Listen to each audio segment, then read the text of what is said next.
Hey everybody, welcome back to Dagish America Presents. I'm your host, Ben Harrell, and you're listening to Season 6, where we've been exploring the many dimensions of leadership in the fumigation industry.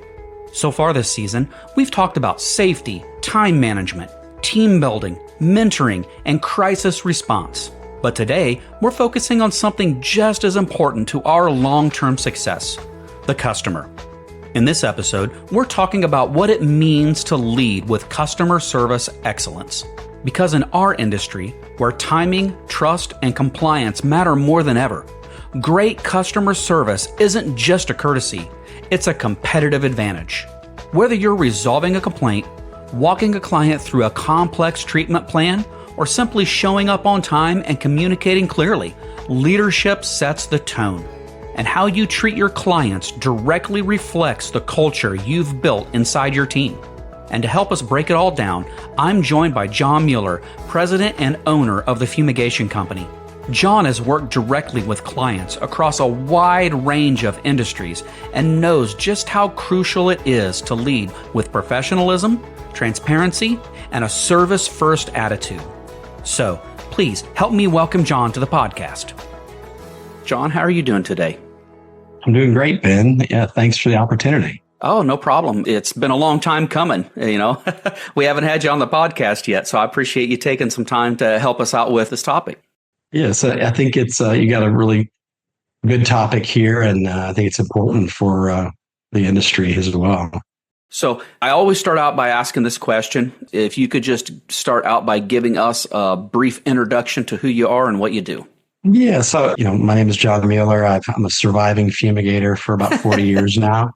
So most of my experience is in the post-harvest spectrum. So between commodity managers and food processors, and it's been a wonderful industry. Yeah, I know. You've been in the industry a very long time. I know you and I have known each other for quite a bit of that, at least my entire career. I've been here 22 years and we've worked together, not at the same time in the same company, but we've worked together through distributor, customer relationships, things of that nature for a long, long time. And I know you've always been a very knowledgeable individual when it comes to fumigation, so I couldn't think of anybody better to bring on for this particular topic.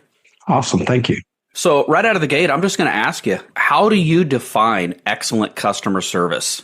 Yeah, so in some of our conversations leading up to this, a comment that you made was, how do you turn customers into long-term partners? And that really stuck with me because I think that's key. There's a difference between a tactical relationship, have bug kill, versus, a collaborative effort to really drive results.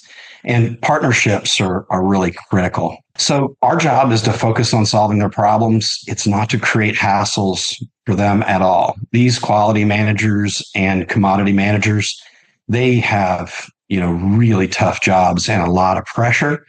And our job is to minimize or reduce that pressure, not add any hassles at all. And that's something that I always kept in the back of my mind. And you tell them what you're going to do and you make sure you do it in a timely manner. Yeah, I think you're absolutely right. And I really love the term partnership when we're talking about customer service and servicing our customers, because you're absolutely right. Although we don't want to create any extra hassle for our customers, it really is a true partnership because we can't keep their facilities pest-free by ourselves. I mean, yeah, we can come in and we can swing the big hammer of fumigation and we can get them back to a zero count, but it's sanitation, it's structural integrity, it's all of these different aspects come into play when it comes to keeping the insect population low. And we as fumigators, we can make suggestions to these customers, but we can't come in and actually fix those things. I mean, unless we want to go in and sweep their floors every day, we can't really come in and take care of the sanitation concerns, but we can certainly kind of guide them and tell them from our experience what kinds of things that they can do to help reduce those pest populations, but we kind of have to have them partner with us to minimize those pests. Yeah, and just to kind of add on to that briefly, what I view a partnership, I mean, it's just words, right? Until it's framed up. And how I would frame it up is, in a partnership, you identify roles and responsibilities between your customer partner and yourself. And just like you said, you hit it on the nose when you said there's only so much we can do, right? So what we can do is we can communicate those optimal conditions that will make us more successful together. So increased temperature, like you said, sanitation, helping us understand where the more intense pest activity is so that we can kind of focus on those. You have to look at everything holistically, but you can manipulate your approach with that knowledge. So, and again, that drives the partnership, right? They have to be able to trust you. You have to communicate very effectively, but you also have to identify roles and responsibilities and continue to discuss those together. Yeah, absolutely. And the good news is both use the fumigator and them as the customer or the facility manager, whatever the case is. There's a common goal, which is to reduce the pest population as much as possible. So it's always good to start with the same goal and then manage the expectations from each side of the partnership. So I think that makes it a little easier, if you could sit down with them and say, hey, I want the same thing that you want. I want your facility to be as clean and as pest-free as humanly possible. So how do we get there? Let's define who's responsible for which portion of this, and then we'll move forward. Exactly. So the broad conversation that we've been having this season has to do with leadership. And I know that leadership plays a big part in shaping those customer relationships. So why do you think that leadership plays such a big role in shaping those relationships? What is a leader? A leader's somebody you should trust, right?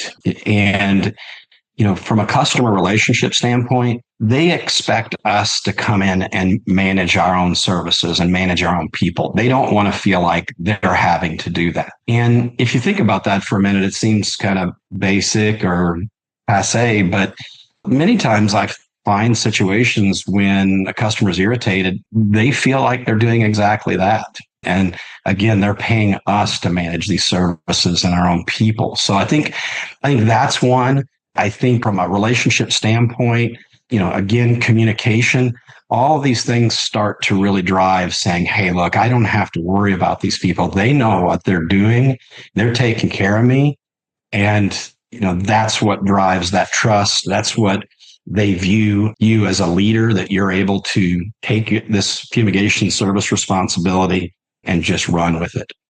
But yeah, John, you bring up a really good point. I know that there have been situations in the past where facility managers have been frustrated because they've had to go to whatever fumigation company they're working with, and say to them, hey, we have these situations, but why am I having to tell your people about these situations? You're in here once a week, once a month, whatever the case is. Shouldn't you be coming to me and helping me with these pest problems? Why am I having to come to you?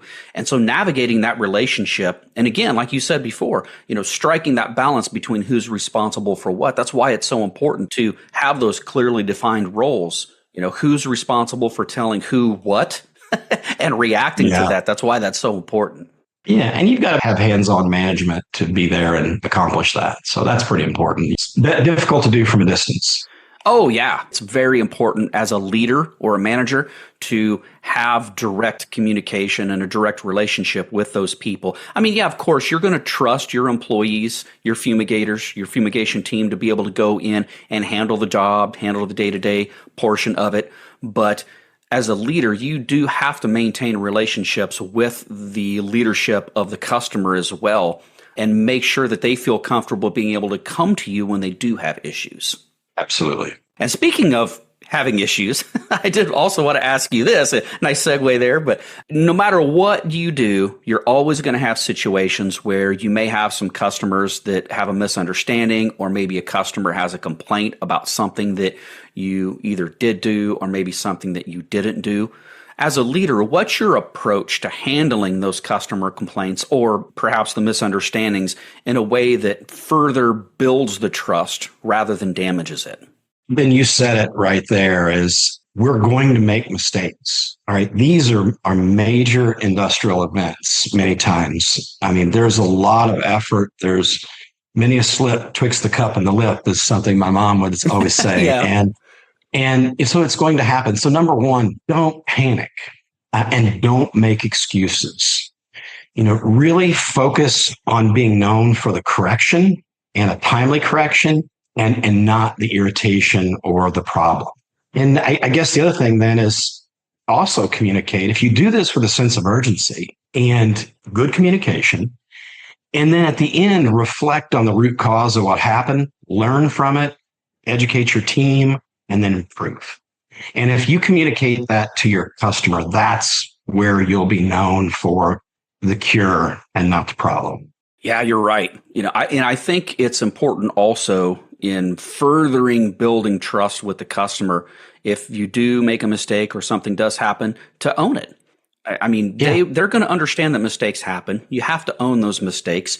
And I think long term, short term, they may be a little upset depending on the severity of the mistake, of course. But long term, they're going to look back and think, hey, you know what? I know I can trust this person because they told me when something went wrong, they addressed it and they fixed it. I know I have that level of communication with them. And so I think that moving forward, I'm going to have more trust with them than I would with somebody who would maybe try to hide a mistake or hide something that perhaps went wrong. So I think you really keyed in on something there. I think that's really important to make sure that people understand. Yeah, agreed. So what are some habits that you have or behaviors that you have as a leader that other fumigation professionals maybe could use to improve those client communications?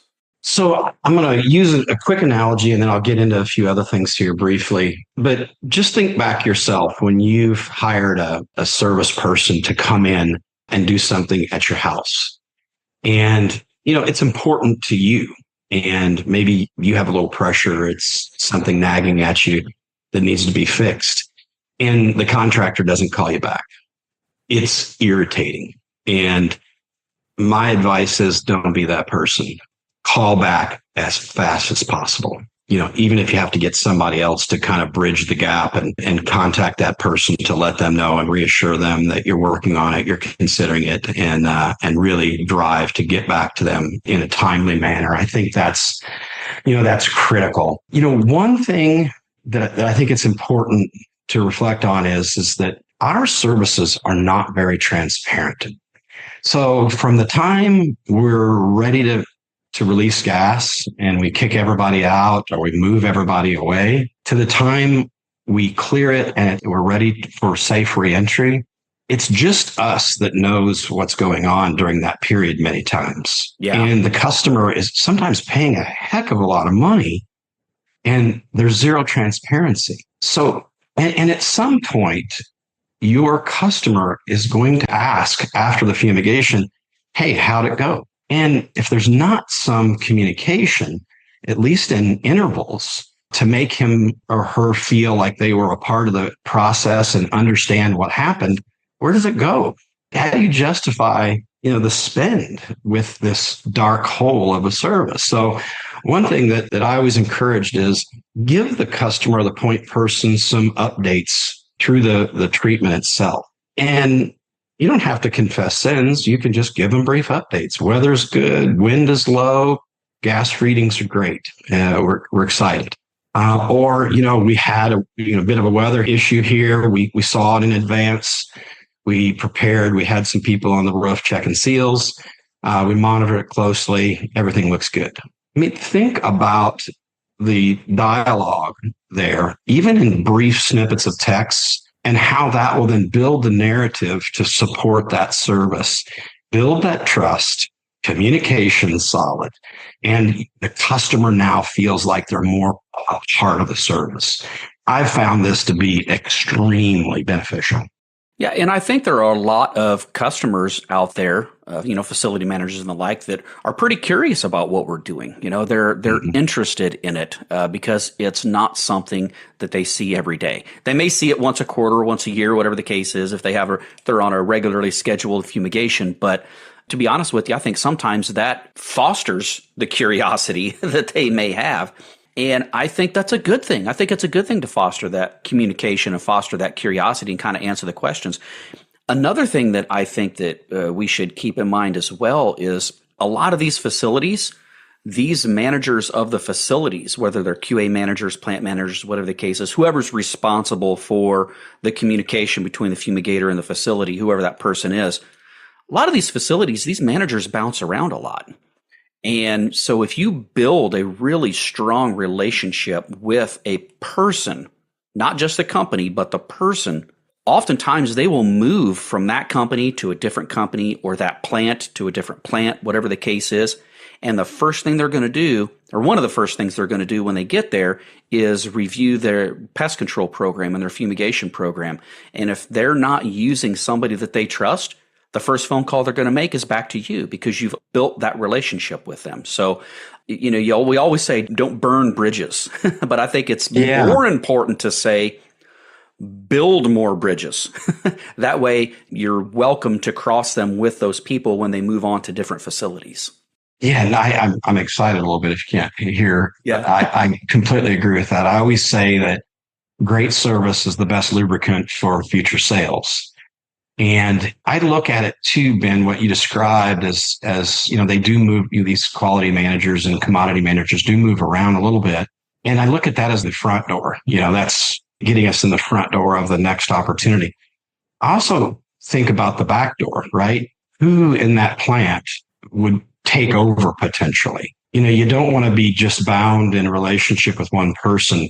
Usually it was a maintenance person that I wanted to keep a close relationship with, or that second quality manager in charge, just to kind of keep a broader connection, a broader partnership with those locations. That's an excellent point that you just made. That's extremely critical to remember. Not only do you want to be able to cross that bridge to follow that responsible person to their next position, but you're absolutely right. It's equally important to make sure that you're not losing a relationship that you have with the facility that they left. So you bring up a really good point. And something else I want to say too is, that word of mouth is so important, especially in our industry. I know everybody says word of mouth is important for marketing. It's the best marketing tool that there is. And that's absolutely correct. But in our industry, it's really difficult to market fumigation. It's not a standard common service that you can throw a commercial up on TV or whatnot, because it's such a niche industry. Yeah, we market. We do the best that we can. We market to potential customers and things like that. It's more B2B marketing. But marketing in general is really difficult in the fumigation industry. So we have to rely on our reputations, and we have to rely on that word of mouth in order to grow the business. And Ben, that's important. I would always say, don't worry about making a mistake. We'll work on not making it twice, but do not hurt the reputation of the business. Yeah. That was critical. Yeah, absolutely. And one thing I did want to bring up, I know earlier you had mentioned one of the things that you said about leadership playing a big role. I'm going to backpedal a little bit because this just popped in my head when we were sitting here talking. But one thing that I also want to say, you said one of the biggest things is to not panic. And that it popped back in my head, and I wanted to add to it a little bit. I think that's so critical and that's so important because the fumigation industry is fairly dangerous. We have a lot of regulatory requirements. We have a lot of safety protocols that we have to follow, and people understand the danger that's associated with it. And so they're very scared of fumigation until you learn how to utilize it. Once you become a fumigator, the fear kind of goes away because you become technically proficient in it and you know how to handle it. Well, the danger never goes away, but the fear goes away. So you respect it. Yeah, exactly. Yeah, you respect it. But panic is contagious. And that's the reason why I think it's so important to not panic, even if it's a big emergency. You as the leader of a fumigation team, you cannot panic, because if you panic, it's going to spread like wildfire to your team, to the facilities team. It can spread like crazy. I've seen it happen. I've seen emergencies where management or leadership has not handled it well, and that feeling, that emotional state just travels right down the line through everybody that's involved. And I've also seen the opposite of that. I've seen emergencies happen where the leadership maintained a cool head. They kept their calm. They settled everybody down, and the emergency was handled very safely and very efficiently, because that leader just exuded calmness. And what a major difference that makes, because those emotional states are contagious, whether it's calm behavior or whether it's panic. Yeah, I'll give you a case example real quick. I liked what you just said, but we had a situation one time where we had a facility under gas. It was a processing facility, and there were some issues that were out of our control. There was some ventilation systems that did not activate, and we had trouble getting an area cleared, a lot of trouble actually. And our timeline was pushed back, and the customer understood it wasn't, it was out of our control, even though we had kind of a good cushion there. We ate into that cushion. We knew we were going to be close. So employees started coming into the parking lot, and we were we were focused on completion, safe completion. And we probably could have let it go in time, but we weren't quite sure. We wanted to do double and triple checks. But in the meantime, our point contact was in the parking lot, having a fit. And the employees coming in saw this. And I observed as we opened it up, they were very hesitant to come back in. So what we did immediately, sensing this, is we brought everybody together and we communicated to them. We showed them how we cleared it. We walked them around areas and showed them that this is zero. And one of the things that I communicated with them is I said, look, if my mom and dad and sisters wanted to come in here, right now I would feel comfortable with that. And I would not put you in an unsafe situation. You do not need to stress over your job from this perspective. And just to have that very personal contact, and put their mind at ease. Because if you don't do that, those people's fear can really cause a waterfall of headaches for us. Yeah, what you just said, John, what an excellent example of how to handle a tough situation through calm, measured communication, and then also, walking them around and showing them proof that the job was done properly and it was done safely. So I think that's a great example of how things can maybe not go as well as you wanted them to, but how you can handle them in a calm, safe fashion to make everybody feel comfortable at the end of the day. That's great. So, yeah, I agree. I mentioned a little bit earlier that our industry is highly regulated, and it is. Yeah. When you're working with dangerous chemicals like this, you have the respect like we talked about, but it is a highly, highly regulated field because of the danger associated with it. So I wanted to ask you, because we work in such a highly regulated field, how do you strike a balance between getting the service done, keeping everybody safe, and then also maintaining that regulatory compliance? Yeah. So creating that safety culture with your people. Culture sometimes is cliched, but culture is habit. Good habits, hopefully. It could also be bad habits. So we want good safety cultures, good safety habits. And, setting from a leadership standpoint, setting those expectations and adhering to them. And from a regulatory compliance standpoint, at the federal, the state, the local level, the industry level, we are one of the most regulated markets out there. And it's critical. It's also critical to feed our information to support the food safety program of these facilities. So that would be second. And then service is important, right? Our job is to solve the customer's problem. But when you think about it, I'll emphasize that order of safety, compliance, and service. Think about this. You can do a fantastic job and have great results from your fumigation. But if you leave a warning placard on a door and customers come back, now safety is in question and there's panic on their part sometimes. And even when, our customer partners realize it was clear, it was just an oversight, it's still a strong irritation, right? It starts to really shape the trust. From a compliance standpoint, you did a perfect fumigation and you did not supply your pesticide usage form in time. You didn't have your F&P fumigation management plan, up in time. They had an audit come in a few weeks later. The paperwork wasn't there on the fumigation. And now everybody's angry. And in some instances, people even lose bonuses over poor, audit scores. Oh, yeah. And you could have done the best fumigation you've ever done. And it just all went to hell over the easy part. Right? Yeah. Yeah. So a couple points I wanted to add to that. We mentioned that emotional states are contagious, the panic or the calm. Safety culture and safety habits are also contagious, in my opinion. So if you have a team where one or two people are stringent followers of the safety protocols that you have in place. Everybody else typically, you still have to manage it, but typically everybody else will fall in line and catch on to that safety culture.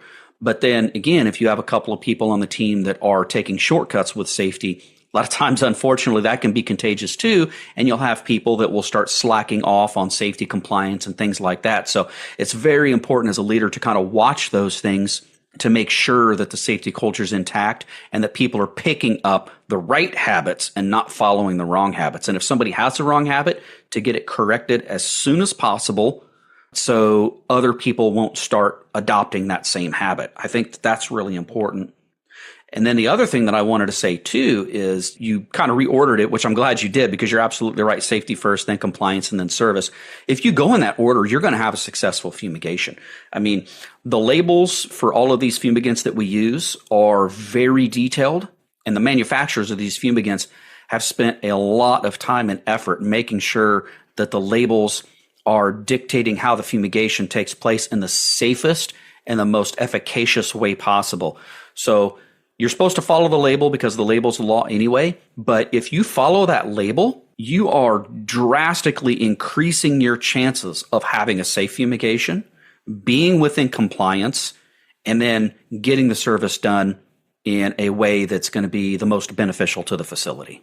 Absolutely. And, one other tip in there too, Ben, is, sometimes we have tight timelines, it's holiday weekend shutdowns and things like that. And our job as leaders of these service events are in the planning, right? So we should be planning well out in front of these jobs, a weeks or better is better. And if we're planning the right timeline and we're not rushing our teams and they don't feel the need to cut corners, the safety falls in, right? And I think that's a big part of not making them feel rushed is critical. And that's done in effective planning. The older I've gotten, the more emphasis I've put into this.